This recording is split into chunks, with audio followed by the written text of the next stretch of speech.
ระบบ FM 104.5 เมกะเฮิรตซ์รายการต่อไปเป็นรายการคดีโลกคดีธรรมศาสนาสำหรับชาติเราศาสนาในสมัยนี้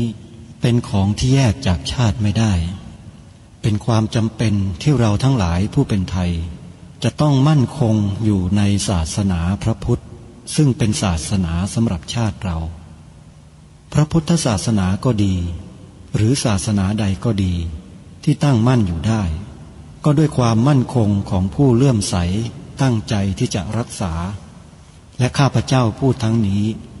ก็เพื่อชักชวนท่านทั้งหลายอย่างเป็นเพื่อนไทย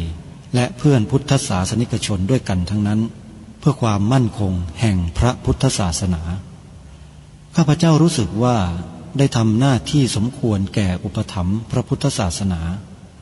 เราจะตั้งใจรักษาศาสนาของเราด้วยชีวิตและถ้าท่านตั้งใจจะช่วยข้าพเจ้าในกิจอันใหญ่นี้แล้วก็จะเป็นที่พอใจข้าพเจ้าเป็นอันมากเพราะฉะนั้นเป็นหน้าที่ของเราทั้งหลายที่จะช่วยกันบำรุงรักษาพระพุทธศาสนาอย่าให้เสื่อมสูญไปการที่จะบำรุงพระพุทธศาสนาเราต้องรู้สึกก่อนว่าหลักของพระพุทธศาสนาคืออะไรเราจะถือว่าเราเป็นไทยด้วยกันหมดเราจะต้องรักษาความเป็นไทยของเราให้ยั่งยืนเราจะต้องรักษาพระพุทธศาสนาให้ถาวรวัฒนาการอย่างที่เป็นมาแล้วหลายชั่วโคตรของเราทั้งหลายพระบรมราโชวาทของพระบาทสมเด็จพระมงกุฎเกล้าเจ้าอยู่หัวรัชกาลที่6พระบรมราโชวาทก็ดีพระราชนิพนธ์ก็ดีหรือพระบรมราชโองการของพระมหากษัตริย์ถือเป็นบทบัญญัติแห่งกฎหมายทั้งหมดทั้งสิ้นการบัญญัติให้พระพุทธศาสนาเป็นศาสนาประจำชาติไทยไว้ในรัฐธรรมนูญจึงเป็นสิ่งที่ถูกต้องทั้งกฎหมายและทางโบราณราชประเพณีการบัญญัติให้พระพุทธศาสนาเป็นศาสนาประจำชาติไทยไว้ในรัฐธรรมนูญย่อมเป็นหลักค้ำประกันให้กับประชาชนคนไทยว่าตนได้ปฏิบัติตามกฎหมายอย่างแท้จริงการบัญญัติให้พระพุทธศาสนาเป็นศาสนาประจำชาติไทยไว้ในรัฐธรรมนูญมิได้เป็นการลิดรอนสิทธิเสรีภาพของผู้ใดแต่เป็นการยืนยันความจริงตามกฎหมายและประวัติศาสตร์ชาติไทยการบัญญัติให้พระพุทธศาสนาเป็นศาสนาประจำชาติไทยไว้ในรัฐธรรมนูญจะทำให้พระพุทธศาสนาได้รับการอุปถัมภ์และคุ้มครองจากรัฐดุจเดียวกันกับที่องค์พระมหากษัตริย์ทรงกระทำมาการบัญญัติให้พระพุทธศาสนาเป็นศาสนาประจำชาติไทยไว้ในรัฐธรรมนูญจะป้องกันพระพุทธศาสนาไม่ให้ถูกลัทธินิกายนอกศาสนากระทำการใดๆได้ด้วยอุบายต่างๆนานาการบัญญัติให้พระพุทธศาสนาเป็นศาสนาประจำชาติไทยไว้ในรัฐธรรมนูญจะทำให้สังคมไทยมีแต่ความสุขร่มเย็นเป็นธรรมทั้งต่อคนศาสนาอื่นและคนสัญชาติอื่นได้อย่างแท้จริงแต่ถ้าไม่บัญญัติให้พระพุทธศาสนาเป็นศาสนาประจำชาติไทยไว้ในรัฐธรรมนูญในอนาคตประเทศไทยจะต้องตกอยู่ในสถานะเดียวกันกับพื้นที่3 จังหวัดชายแดนภาคใต้อย่างแน่นอนพระบรมราโชวาทพระบาทสมเด็จพระเจ้าอยู่หัวในมหาสมาคมณพระที่นั่งอมรินทร์วินิจฉัยในพระบรมมหาราชวังโดยที่พระพุทธศาสนาเป็นศาสนาประจำชาติของเราทั้งตามความศรัทธาเชื่อมั่นของข้าพเจ้าเองก็เห็นเป็นศาสนาที่ดีศาสนาหนึ่งเนื่องในบรรดาสัจธรรมคำสั่งสอนอันชอบด้วยเหตุผลจึงเคยคิดอยู่ว่าถ้าโอกาสอำนวยข้าพเจ้าควรจะได้บวชสักเวลาหนึ่งตามราชประเพณีซึ่งจะเป็นทางสนองพระเดชพระคุณพระราชบูรพการีตามคตินิยมด้วยแต่นับตั้งแต่ข้าพเจ้าได้ครองราชย์สืบสันตติวงศ์ต่อจากสมเด็จพระเชษฐาธิราช ก็ล่วงมากว่า10 ปีแล้วเห็นว่าน่าจะถึงเวลาที่ควรจะทำตามความตั้งใจไว้นั้นแล้วประการหนึ่งอันหนึ่งการที่องค์สมเด็จพระสังฆราชหายประชวรมาได้ในคราวประชวรครั้งหลังนี้ก่อให้เกิดความปีติยินดีแก่ข้าพเจ้ายิ่งนักได้มาคำนึงว่าถ้าในการอุปสมบทของข้าพเจ้าได้มีองค์สมเด็จพระสังฆราชเป็นพระอุปชาแล้วก็จะเป็นการแสดงออกซึ่งความศรัทธาเคารพในพระองค์ท่านของข้าพเจ้าได้อย่างเหมาะสมอีกประการหนึ่งจึงได้ตกลงใจที่จะบรรพชาอุปสมบทในวันที่22 เดือนนี้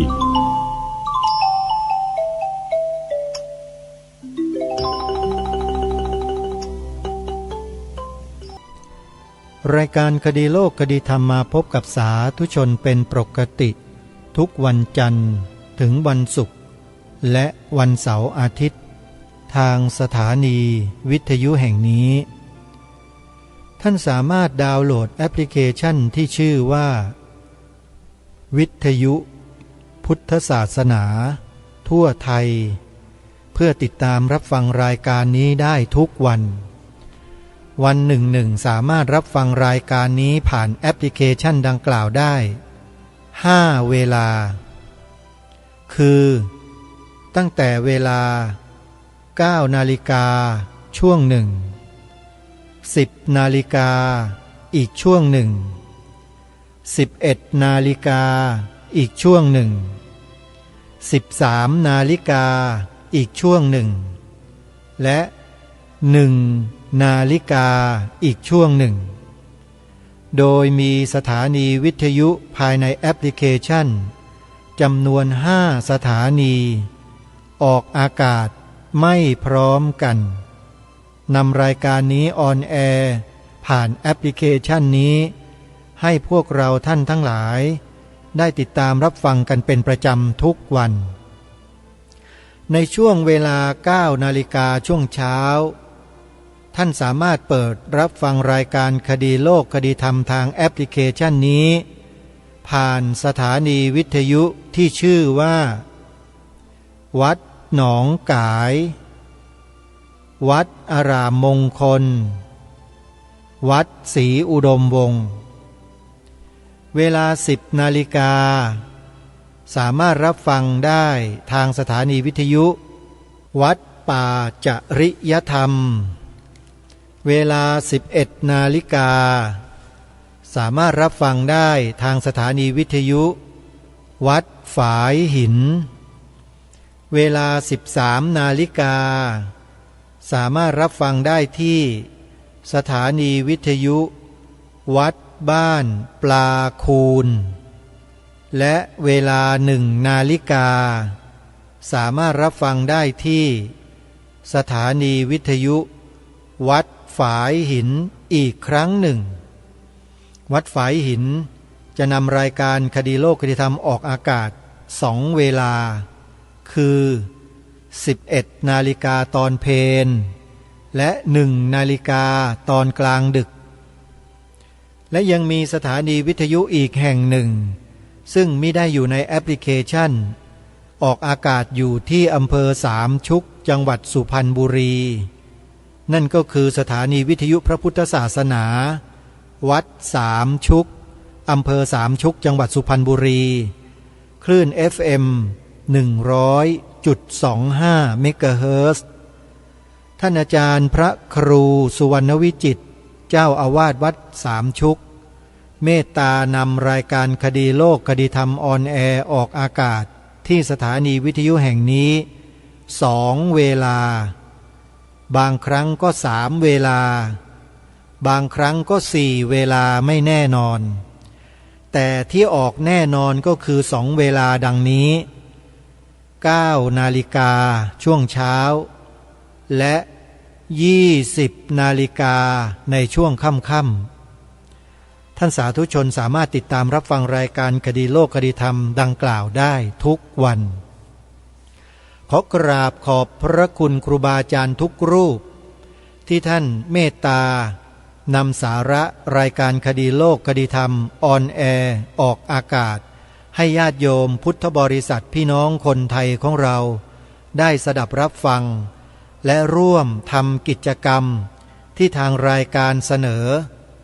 นั่นก็คือการทำหน้าที่3 ข้ออันนี้ถือว่าเป็นหลักที่ชาวพุทธคนไทยทุกคนจะต้องมีจะต้องทำต้องเป็นผู้ที่มีสำนึกถึงจะสามารถทำได้สำนึกในที่นี้คือสำนึกอะไรสำนึกในพระมหาการุณาธิคุณขององค์พระมหากษัตริย์ทุกพระองค์ที่ทรงเสียสละพระชนชีพเพื่อปกป้องรักษาผืนแผ่นดินผืนนี้ให้พวกเราอยู่อาศัยอย่างร่มเย็นเป็นสุขมีความกตัญญูกตเวทีต่อบรรพบุรุษไทยต่อบรรพชนไทยของเราที่ร่วมรบจับศึกกับองค์พระมหากษัตริย์เพื่อปกป้องรักษาผืนแผ่นดินให้เราอยู่อาศัยถึงวันนี้นี่คือสำนึกที่คนไทยเราทุกคนจะต้องมีให้เหมือนกันเพราะไม่เช่นนั้นแล้วเราจะไม่มีจุดศูนย์รวมจิตใจของเราให้เป็นหนึ่งเดียวเราก็จะถูกดึงไปทางซ้ายทีดึงไปทางขวาดึงไปข้างหน้าดึงถอยไปข้างหลังแต่ไม่มีจุดยืนของตัวเองเพราะฉะนั้นรายการคดีโลกคดีธรรมเป็นรายการที่ชี้จุดยืนให้แก่คนไทยของเราให้ยืนอยู่ในจุดของพวกเรากันโดยที่เราไม่ได้ไปเบียดเบียนใครเลยไม่ได้ด่าไม่ได้ว่าไม่ได้ตำหนิไม่ได้ใส่ร้ายไม่ได้กล่าวร้ายอะไรเลยเพียงแค่เรายกหน้าที่ของเราขึ้นมาให้เป็นที่ประจักษ์ให้เป็นที่ปรากฏแล้วก็เชิญชวนพวกเราเนี่ยได้ทำหน้าที่ตามที่ทางรายการรณรงค์และเสนอเพียงแค่นี้เองถ้าหากว่าการกระทำของพวกเราคนไทยตามที่รายการคดีโลกคดีธรรมเสนอแนะไปสร้างความเดือดร้อนให้แก่ใครหรือมีใครเดือดร้อนเพราะการทำหน้าที่ของคนไทยอย่างพวกเราเนี่ยพี่น้องคนไทยเราก็ลองนึกลองคิดดูทีว่าคนที่มัวแต่นั่งเดือดร้อนใจทุกข์ใจเพราะการทำหน้าที่ของเรานั้นเขาเป็นคนเช่นไรนี่คือสิ่งที่รายการคดีโลกคดีธรรมชวนให้พี่น้องคนไทยเราคิดเราต้องรู้จักคิดวิเคราะห์สถานการณ์เหล่านี้ซึ่งมันมีมาตั้งแต่อดีตจนถึงปัจจุบันนี้และมันก็จะมีจะเป็นอย่างนี้ไปถึงอนาคตถ้าเราไม่ยืนอยู่บนจุดยืนของความเป็นไทยของเราเดี๋ยวเราก็เซแล้วล้มไปในที่สุดความเป็นไทยของเราก็จะไม่มีหลงเหลือให้ลูกหลานรุ่นต่อไปได้สืบสารรักษาต่อยอดกันต่อแน่นอนหมดเคยยกตัวอย่างแล้วเหมือนกับบางพื้นที่ในประเทศไทยที่ชาวพุทธที่คนไทยแท้ๆอยู่ไม่ได้ถูกไล่ฆ่าถูกทำร้ายชีวิตพระสงฆ์พระเสริงถูกฆ่าเห็นหรือยังท่านนี่ไม่ได้ไปยกตัวอย่างที่อื่นนะบนผืนแผ่นดินไทยของเราแท้ๆยังเกิดเหตุการณ์นี้ขึ้นเลยแล้วยิ่งตอนนี้ด้วยเนี่ย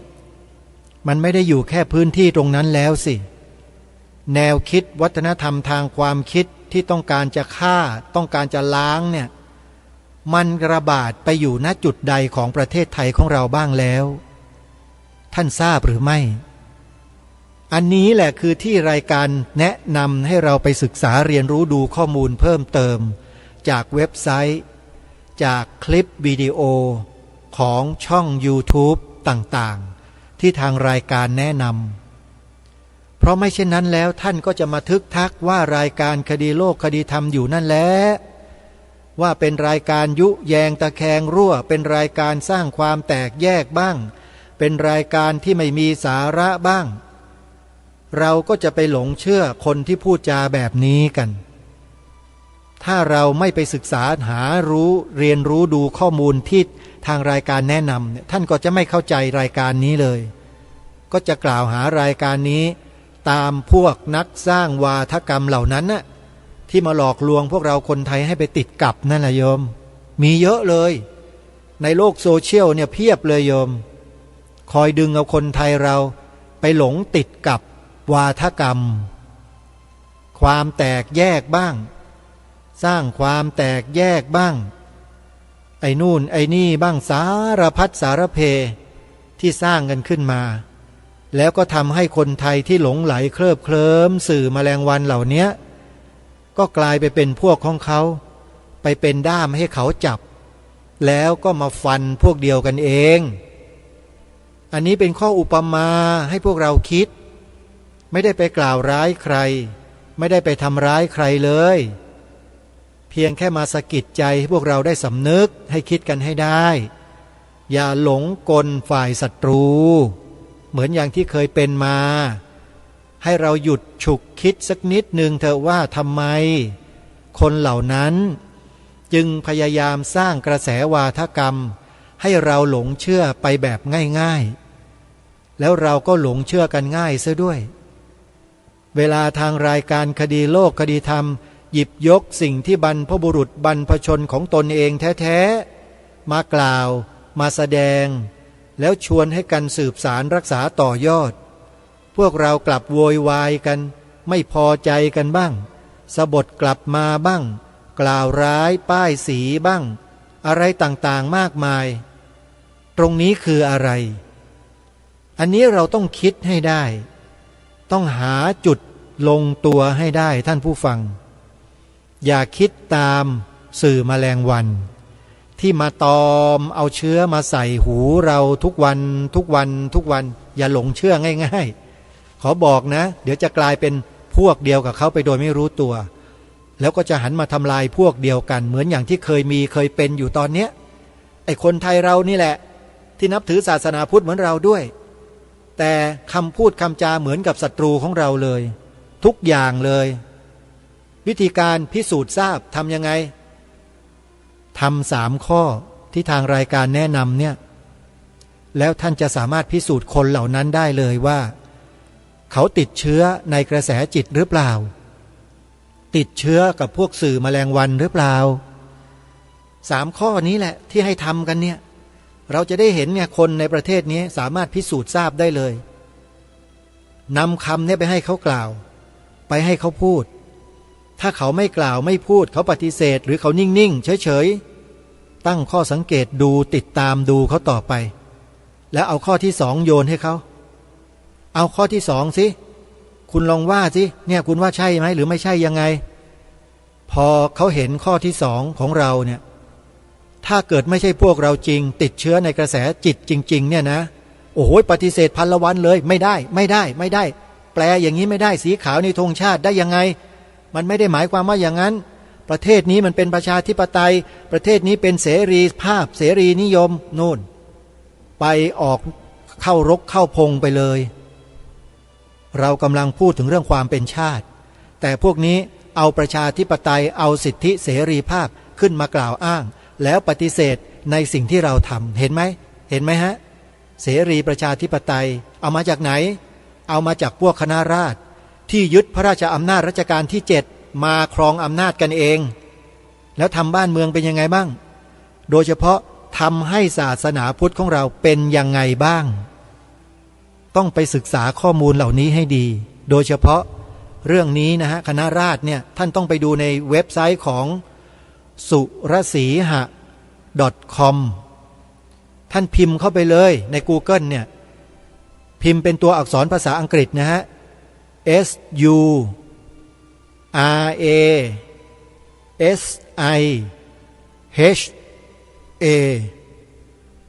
SU ก็สุ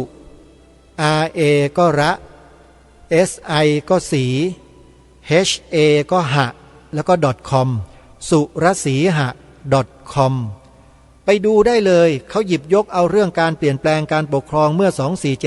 2475มาเรียงรายเอาไว้ให้เราเห็นบรรยากาศในสมัยนั้นชัดเจนและบรรยากาศเมื่อปี2475นั้น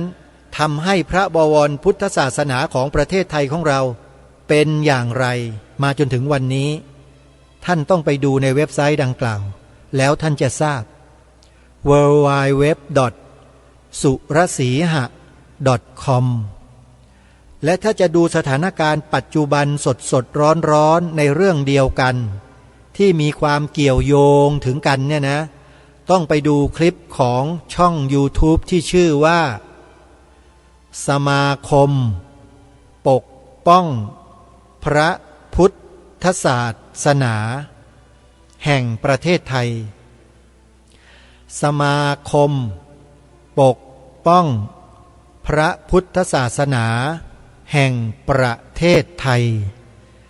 และในวันที่ผ่านมารวมถึงวันนี้เนี่ย2 วันนี้นะนายกสมาคมปกป้องพระพุทธศาสนาประเทศไทยที่เป็นสตรีที่เป็นผู้หญิงคนเดียวเนี่ยนะ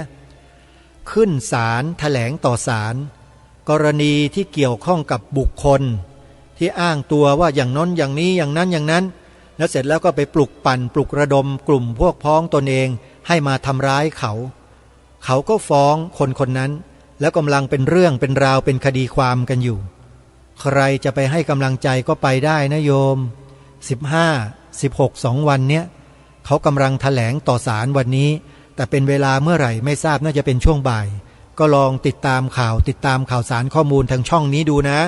ถ้าอยากติดตามสถานการณ์ปัจจุบันโยมเข้าไปใน YouTube แล้วพิมพ์คำว่าสมาคมปกป้องพระพุทธศาสนานี่ถ้าหากอาตมามีเวลานี่จะจัดสัมมนาให้ศึกษาเล่าเรียนเรื่องโลกโซเชียลกันสักหน่อยก็ดีอย่างน้อยๆเนี่ยโยมเปิดเว็บไซต์เป็นค้นหาเป็นอ่านเป็น YouTube ก็เหมือนกันค้นหาเป็นสามารถที่จะกดเลือกเมนูต่างๆเป็นเข้าออกไปในระบบเป็นเนี่ยอยากจะสอนอยากจะบอกกันจังเลยเพราะหลายคนอาตมาเชื่อว่าเข้าไม่เป็นดูไม่เป็นกันทั้งที่เทคโนโลยีเหล่านี้มันใช้ได้อยู่ในมือถือทุกคนแล้วแต่เราใช้กันไม่เป็นเนี่ยโยมมันก็เลยพลาดข้อมูลที่ทางรายการแนะนำก็ต้องคงอาศัยใครรู้ไหมฮะอาศัยพระสงฆ์ครูบาอาจารย์เจ้าคณะพระสังฆาธิการที่ฟังรายการคดีโลกคดีธรรมอยู่เนี่ยแหละครับกดไปดูลิงก์ดังกล่าวแล้วก็คัดลอกลิงก์ครับแชร์ให้ญาติโยมเราเปิดดูง่ายๆต้องช่วยกันนะโยมนะช่วยกันแชร์ช่องเนี้ยให้พี่น้องประชาชนคนไทยเรารีบดูกันให้เร็วๆไม่เช่นนั้นเดี๋ยวจะพลาดโอกาสเพราะสถานการณ์มันกำลังสุกนะมันกำลังสุกนะฮะกำลังสุกนี่ก็หมายความว่ามันกำลังห่ามๆเลยแล้วเดี๋ยวต่อไปมันก็จะสุกพอสุกแล้วมันก็จะห่ามขออภัยพอสุกแล้วมันก็จะงอมแล้วมันก็จะเหี่ยวเฉาเน่าตายไปในที่สุดเพราะฉะนั้นก่อนที่มันจะเหี่ยวเฉาเน่าตายเนี่ยเราต้องรีบไปดูในขณะที่เรื่องราวมันกำลังห่ามอยู่ตอนนี้นะกำลังเข้มข้นเลยนะเข้าไปดูใน YouTube นะคลิปที่มีชื่อว่าสมาคมปกป้องพระพุทธศาสนาขออนุโมทนาสาธุนี่ก็เป็นการปรารภในเบื้องต้นเพื่อย้ำให้พวกเราคนไทยเนี่ยอยู่ในจุดยืนของพวกเราร่วมกันจุดยืนของพวกเราในที่นี้ก็คือจุดยืนที่บรรพชนบรรพบุรุษไทยของเรายืนกันมาโดยตลอดรายการคดีโลกคดีธรรมไปศึกษาค้นคว้าจุดยืนของบรรพชนมาทั้งหมดแล้วก็สรุปรวมลงมา3 ข้อนี่แหละคือจุดยืนของบรรพชนเรา 1. พระพุทธศาสนาเป็นศาสนาประจำชาติไทยของเรา 2. สีขาวในธงไตรรงค์หมายถึงพระพุทธศาสนาเท่านั้น 3. ดาวน์โหลดใบสมัครขึ้นทะเบียนเขียนใบสมัครปฏิญาณตนเป็นพุทธมามกะตลอดชีวิตตามรอยเบื้องพระยุคลบาทโอกาสลมหายใจของเรายังมีชีวิตของเรายังมีอยู่รีบทำกันเถอะพ่อแม่พี่น้องไทยเราเอ๋ยอย่ารอวันอย่าผลัดวันประกันพรุ่งเพราะมันอาจจะสายเกินไปรีบทำนะใครสงสัยประการใดนะโยมจดหมายเลขโทรศัพท์อาตมาไว้นะเดี๋ยวจะแจ้งบอกนะฮะโทรศัพท์มาที่นี้ได้เลย0 9 4 6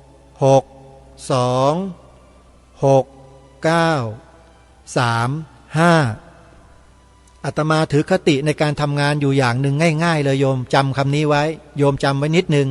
อาตมาถือคติว่าคนชั่วมันกล้าทำความชั่วความเลวแบบสุดๆโดยที่มันไม่กลัวความชั่วเราคนดีก็จะทำความดีให้มันสุดๆโดยไม่มีความหวาดกลัวอะไรเลยโดยการทำแต่สิ่งที่ดีสุดๆไปเลยโยมเพราะฉะนั้นชวนกันมาทำความดีตามที่รายการเสนอแนะเถอะแล้วท่านตัดความกลัวทิ้งออกไปเลยเพราะเราทำความดีไม่ควรกลัวอะไรทั้งนั้นไอ้คนที่มันทำชั่วอยู่เนี่ยมันนั่นแหละอยู่ในฐานะที่ต้องกลัวพวกเราจริงไหมมันต้องสะดุ้งกลัวโยมเชื่ออาตมาเถอะนะคนที่ทำความชั่วกับบ้านเมืองเนี่ยมันต้องกลัวคนที่ทำความดีกับบ้านเมืองแน่นอนเพราะฉะนั้นคนดีต้องมารวมพลังกันมาช่วยกันนะใครที่สนใจจะเข้าร่วมเป็นสมาชิกในองค์กรที่อาตมาภาพได้จัดตั้งขึ้นไว้เนี่ยเข้าไปในเว็บไซต์ขององค์กรดาวน์โหลดใบสมัครออกมาแล้วกรอกรายละเอียดขึ้นทะเบียนเขียนใบสมัครปฏิญาณตนเป็นพุทธมามกะตลอดชีวิตตามรอยเบื้องพระยุคลบาทเว็บไซต์ชื่อว่า www.vbcs-66.com ชื่อเป็นภาษาไทยว่าสภาพุทธบริษัทภาคประชาสังคมจิตอาสาอ่านเป็นภาษาอังกฤษว่า Voluntary Buddhist Council of Civil Society ย่อเป็นอักษรภาษาอังกฤษ4ตัว VBCS ย่อเป็นอักษรไทย4ตัวสพปอนี่คือสภาพุทธบริษัทภาคประชาสังคมจิตอาสาวันนี้จะขอประชาสัมพันธ์งานให้กับครูบาอาจารย์ของเรานะโยมใครอยู่ใกล้ที่ไหนขอให้ไปร่วมงานกันที่นั่นนะโยมนะใครใกล้ที่ไหนไปที่นั่นเลยงานวันที่17-18 กุมภาพันธ์วันพรุ่งนี้แล้วโยมงานนี้มีอยู่ที่จังหวัด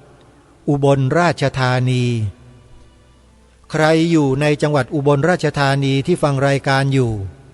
หรือจังหวัดใกล้เคียงโยมพรุ่งนี้เดินทางไปร่วมงานนี้กันนะงานสืบสารปณิธานหลวงพ่อใหญ่พระราชปริยัติยากรบุญเรืองสารโทและเป็นงานฉลองครบรอบ20 ปีสถานีวิทยุกระจายเสียงวัดพิษโสภาราม FM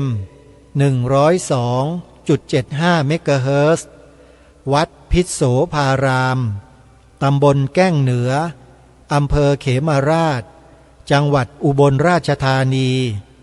จัดงานวันเสาร์ที่17และวันอาทิตย์ที่18กุมภาพันธ์ที่จะถึงนี้โยมอีกวันเดียวนะไปร่วมงานกันกิจกรรมนั้นนะมีการแสดงธรรมโต้รุ่งมีการปฏิบัติวิปัสสนากรรมฐานมีการฟังเสวนาเวียนเทียนจับสลากรางวัลด้วยแล้วก็มีกิจกรรมทอดผ้าป่า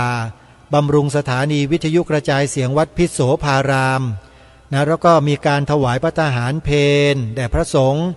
แล้วก็กิจกรรมอื่นๆตามความเหมาะสมนะที่จะจัดร่วมกันสนใจจะเข้าร่วมกิจกรรมจะสอบถามรายละเอียดของการสนับสนุนทำบุญร่วมทอดผ้าป่าที่วัดพิษโสภารามแห่งนี้โยมจดเบอร์โทรศัพท์ของวัดพิษโสภารามไว้นะ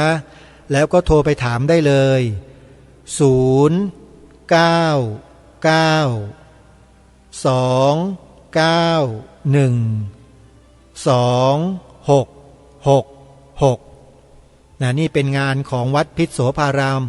อำเภอเขมราชจังหวัดอุบลราชธานีนะ17 18กุมภาพันธ์วันพรุ่งนี้แล้วงานเริ่มวันพรุ่งนี้อีกงานหนึ่งคือที่อำเภอวังสะพุงจังหวัดเลยที่อำเภอวังสะพุงจังหวัดเลยนี้มีงานวันนัดพบญาติธรรมซึ่งเป็นงานประจำปีของวัดศรีอุดมวงศ์ตำบลศรีสงครามอำเภอวังสะพุงจังหวัดเลยโดยท่านอาจารย์พระครูอุดมวรานุวัตรเจ้าอาวาสจัดงานวันนัดพบญาติธรรมนี้ขึ้นทุกปีเพื่อให้มีการประชุมปรึกษาหารือกันในหมู่สมาชิกของสภาพุทธบริษัทจังหวัดเลยในรอบปีและมีงานทำบุญประทายข้าวเปลือกงานบุญกุ้มข้าวใหญ่และในช่วงค่ำคืนของวันที่24วันเสาร์นะเสาร์ที่24กุมภาพันธ์นะโยมวันมาฆบูชาด้วยจะมีการแสดงธรรมสอดแจ้งญาติโยมมาร่วมงานบุญวันมาฆบูชาที่วัดศรีอุดมวงศ์แล้วก็ร่วมฟังเทศน์ฟังธรรมกันตลอดทั้งคืนอาตมาภาพก็จะไปแสดงธรรมที่นั่นด้วยในปีนี้นะโยมไม่ทิ้งโยมแล้วก็ขอเชิญชวนญาติโยมสมาชิกสภาพุทธบริษัทจังหวัดเลยทั้งเก่าและผู้ที่จะมาสมัครขึ้นทะเบียนใหม่โยมมาร่วมกันขึ้นทะเบียนเป็นพุทธมามกะจังหวัดเลยร่วมกันที่วัดศรีอุดมวงศ์นะ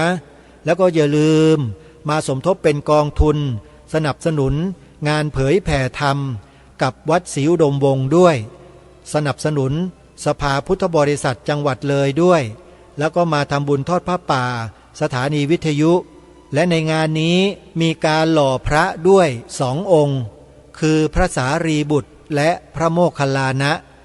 เป็นพระอัครสาวกเบื้องซ้ายเบื้องขวาประดิษฐานในอุโบสถวัดศรีอุดมวงศ์ด้วยนะโยมนะใครที่จะร่วมบุญทำบุญกับวัดศรีอุดมวงศ์จะมาร่วมกิจกรรมก็ตามสอบถามรายละเอียดหรือจะร่วมทำบุญได้ที่หมายเลขโทรศัพท์นี้ได้เลย089-840-4968งานต่อไปก็คืองานทำบุญครบรอบ18ปีสถานีวิทยุพระพุทธศาสนาแห่งชาติประจำจังหวัดเลยวัดป่าจริยธรรม18ปีแล้วที่วัดป่าจริยธรรมตั้งสถานีวิทยุขึ้นมาเมื่อถึงโอกาสถึงงานก็จะทำการทำบุญเฉลิมฉลองกันทุกปีและงานนี้มีการจัดเวทีเสวนาธรรมมีการจัดธรรมาสน์แสดงธรรมกันตั้งแต่ช่วงเช้าของวันที่9มีนาคมโยมวันเสาร์ที่9มีนาคมอย่าลืมไปร่วมงานครบรอบ18ปีสถานีวิทยุวัดป่าจริยธรรมตำบลนาดอกคำอำเภอนาด้วงจังหวัดเลยนะโยมนะไปร่วมบุญกันนะใครจะร่วมทำบุญทอดผ้าป่าสถานีวิทยุกับวัดป่าจริยธรรมนะโยมทอดผ้าป่าร่วมกันโทรศัพท์เข้าไปที่หมายเลขนี้ได้เลย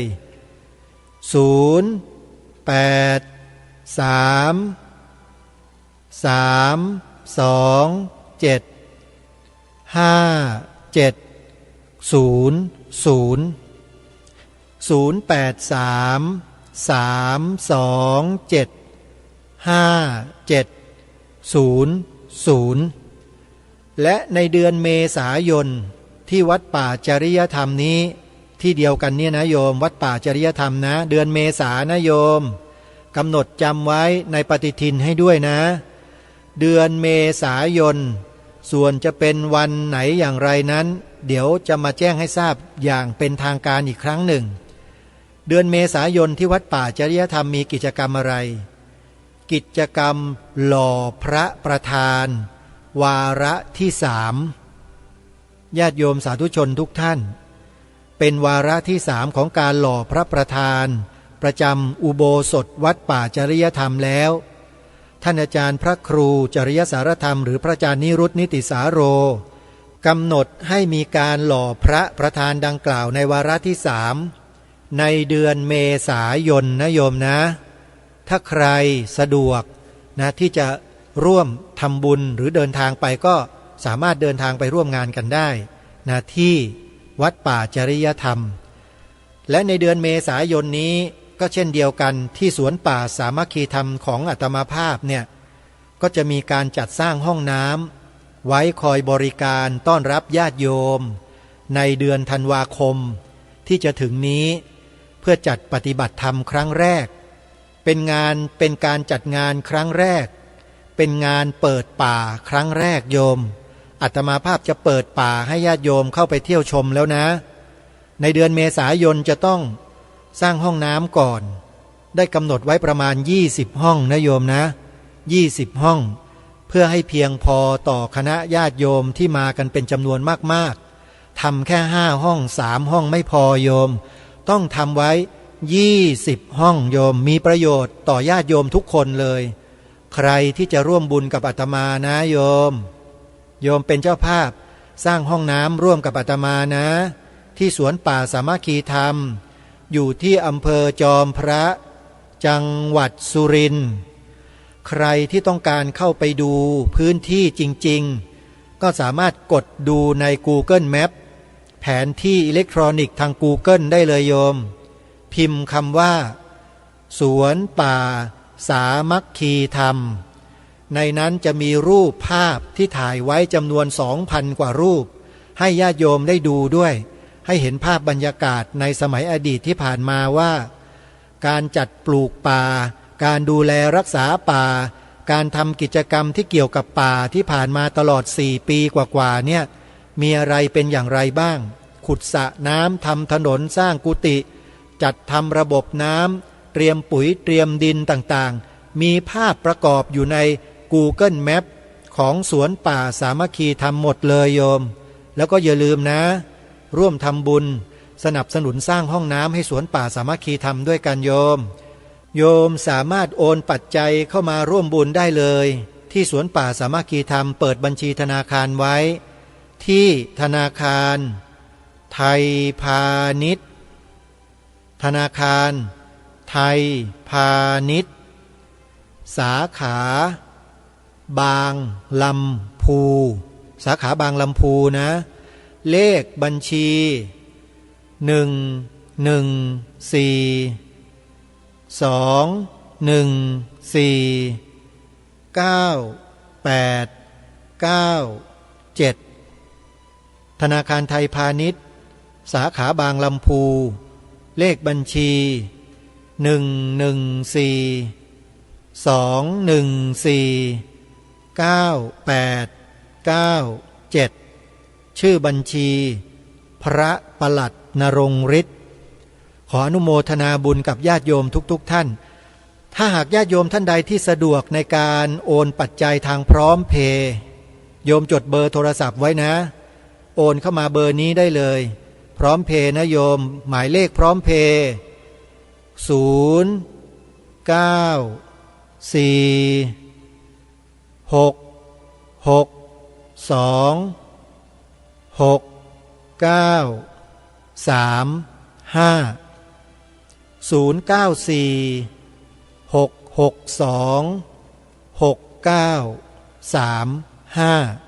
อนุโมทนาบุญทุกท่านนะโยมนะเวลาเหลืออีกไม่กี่นาทีญาติโยมก็ขอย้ำประเด็นที่พูดไว้ตอนต้นรายการว่ารายการคดีโลกคดีธรรมนี้เป็นรายการที่เน้นสร้างจิตสำนึกให้พวกเราคนไทยด้วยกันเหตุและผลนั้นมี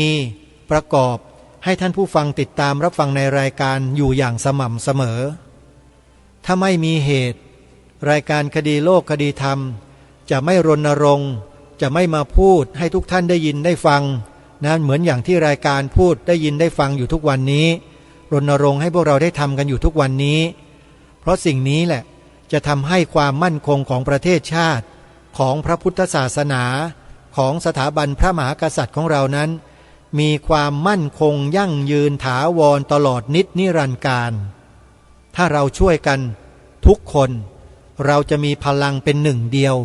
แล้วก็ช่วยกันเก็บเกี่ยวเอาบุญเอากุศลเอาประโยชน์ส่วนรวมทั้งหมด มากองรวมกันไว้ เพื่อให้พี่น้องประชาชนคนไทยทุกหมู่เหล่าของเราเนี่ยมาบริโภคมาดื่มมากินมานำสิ่งนี้ไปใช้ให้เป็นประโยชน์ต่อชีวิตครอบครัวของเราของตนเองกันทุกท่านทุกคนได้เพราะฉะนั้นเราจงมาทำเพื่อประโยชน์ส่วนรวมเพื่อให้ประโยชน์ส่วนตนของคนทุกคนนั้นได้กันทั้งหมดแต่ถ้าเราไม่ทำประโยชน์ส่วนรวมมัวแต่เน้นประโยชน์ส่วนตนประโยชน์ส่วนตนมันก็จะกลายเป็นคนเห็นแก่ตัวเมื่อเห็นแก่ตัวมันก็เกิดความทยานอยากได้เป็นของตัวอยากมีเป็นของตัวเองก็อยากเป็นนั่นอยากเป็นนี่กิเลสมันก็ครอบงำจิตเพราะเราไม่ให้เรามีแต่จะรับความเห็นแก่ตัวนี่คือรับอย่างเดียวไม่เคยคิดจะให้แต่ความเห็นแก่ประโยชน์ส่วนรวมเนี่ยจิตใจมันจะมีแต่ความให้เพื่อส่วนรวมเพราะฉะนั้นรายการนี้จึงมาเน้นให้พวกเราเป็นผู้ให้เสียสละนั่นแหละคือการให้เสียสละประโยชน์ส่วนตนไม่ว่าจะเป็นเรื่องดื่มกินพูดคิดนอนทำอะไรก็แล้วแต่ยอมส่วนตนเอาวางไว้เพื่อส่วนรวมมาก่อนรายการนี้จึงมาเน้นย้ำให้พวกเราทำเพื่อประโยชน์ส่วนรวม3 ข้อตามที่ได้กล่าวไว้ตอนต้นรายการย้ำอีกครั้งหนึ่งเป็นการสรุปรายการวันนี้ว่า3 ข้อที่ทางรายการให้ทำนั้นเป็นไปเพื่อประโยชน์ส่วนรวมโยมไม่ใช่ทำเพื่อส่วนตัวนะส่วนรวม1กล่าวด้วยวจีด้วยวาจาของเราแล้วถ่ายทอดให้คนอื่นลูกหลานเยาวชนเราได้กล่าวตามให้ได้คือคำว่าพระพุทธศาสนาเป็นศาสนาประจำชาติไทยของเราข้อที่2แปลความหมายสีขาวในธงชาติไทยหรือธงไตรรงค์ของเราเนี่ยให้เหมือนกันเป็นมาตรฐานเดียวกันทั้งประเทศคือให้แปลอย่างนี้ว่าสีขาวในธงชาติไทยหมายถึง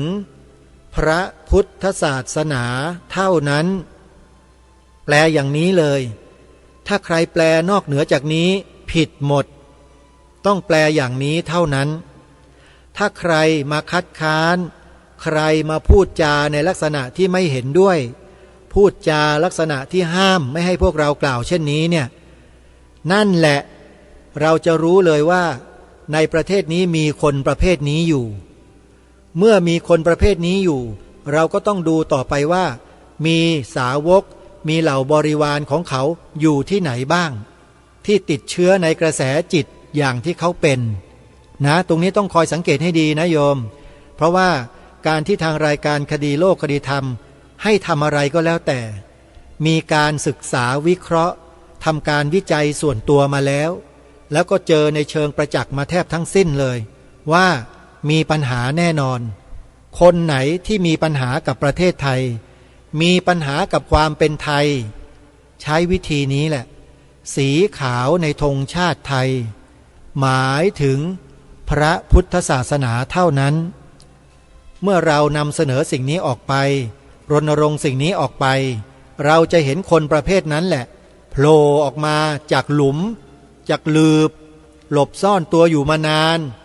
เราอยู่ด้วยกันมาตั้งนานไม่เคยรู้เลยมารู้เอาอีตอนนี้เองนี่แหละวิธีการล่อแย้ออกจากหลุมโยมนี่คือข้ออุปมานะไม่ได้บอกว่าพวกเขาเป็นแย้นะโยมล่อออกมาให้เห็นหน้าตาเป็นยังไงนั่นนี่แหละคือข้อที่2ข้อ3ก็อย่างที่กล่าวไปเมื่อสักครู่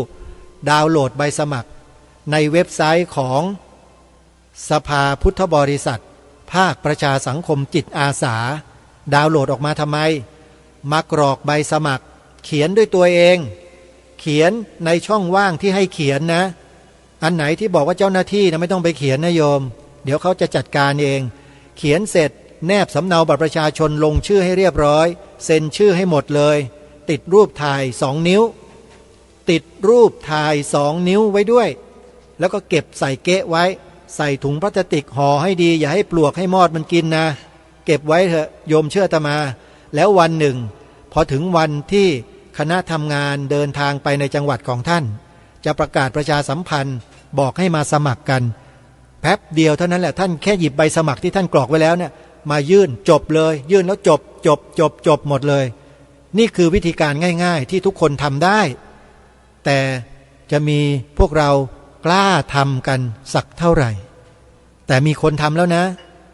อย่าคิดว่าสภาพุทธบริษัทภาคประชาสังคมจิตอาสานี่ตั้งขึ้นมาแล้วไม่มีสมาชิกนะท่านมีเพียบเลยทุกจังหวัดเกือบทุกจังหวัดทั่วประเทศมีสมาชิกหมดแล้วยกเว้นจังหวัดเดียวที่ยังไม่มีที่สำรวจฐานข้อมูลดูแล้วนะคือจังหวัดสตูลไม่มีจังหวัดสตูลจังหวัดเดียวเท่านั้นเองโยมนอกนั้นมีทุกจังหวัดแล้วนะฮะแล้วก็จะเพิ่มขึ้นเรื่อยๆในอนาคตก็ขอให้ร่วมด้วยช่วยกันส่งเสริมสนับสนุนกันนะโยมนะเอาละรายละเอียดอื่นๆอย่างไรเดี๋ยววันพรุ่งนี้เรามาติดตามรับฟังรายการกันต่อเวลาวันนี้หมดลงแล้วต้องขอสมมุติยุติไว้แต่เพียงเท่านี้พบกับรายการได้ใหม่ในวันต่อไปขอความสุขความสวัสดีในธรรมแห่งองค์สมเด็จพระบรมศาสดาสัมมาสัมพุทธเจ้าจงปรากฏเกิดมีขึ้นในจิตใจของท่านผู้ฟังทุกท่านทุกคนเทินขอเจริญพรกล้าคิดก็ต้องกล้าทำอย่ากลัวถ้าทำความดีเป็นศึกษาปัญหาให้ทันท่วงทีเมืองไทยจะพัฒนากว่านี้รายการดีคดีโลกคดีธรรมขอรำพันบรรยายความคิดเครื่องหมายแห่งสีทั้งสามงามถนัดขาวคือบริสุทธิ์สีสวัสดิ์หมายพระไตรรัตน์และธรรมะคุ้มจิตไทยแดงคือโลหิตเราใสซึ่งยอมสละได้เพื่อรักษาชาติศาสนาน้ำเงินคือสีโสภาอันจอมกระชากพระโปรดเป็นของส่วนองค์จับริ้วเข้าเป็นไตรรงค์จึงเป็นสีธงที่รักแห่งเราชาวไทยทหารอวตารนำไปยงยุทธวิชัยวิชิตก็ชูเกียรติสยามประเทศไทยที่เจริญมั่นคงมาได้จนถึงทุกวันนี้มิได้เกิดขึ้นจากความหวาดกลัวอย่างคลาดเผาแต่บรรพบุรุษไทยของเราทุกยุคทุกสมัย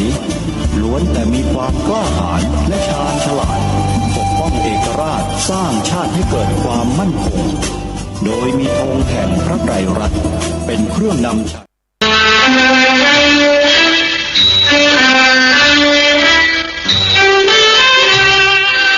สวัสดีครับท่านผู้ฟังเคารพ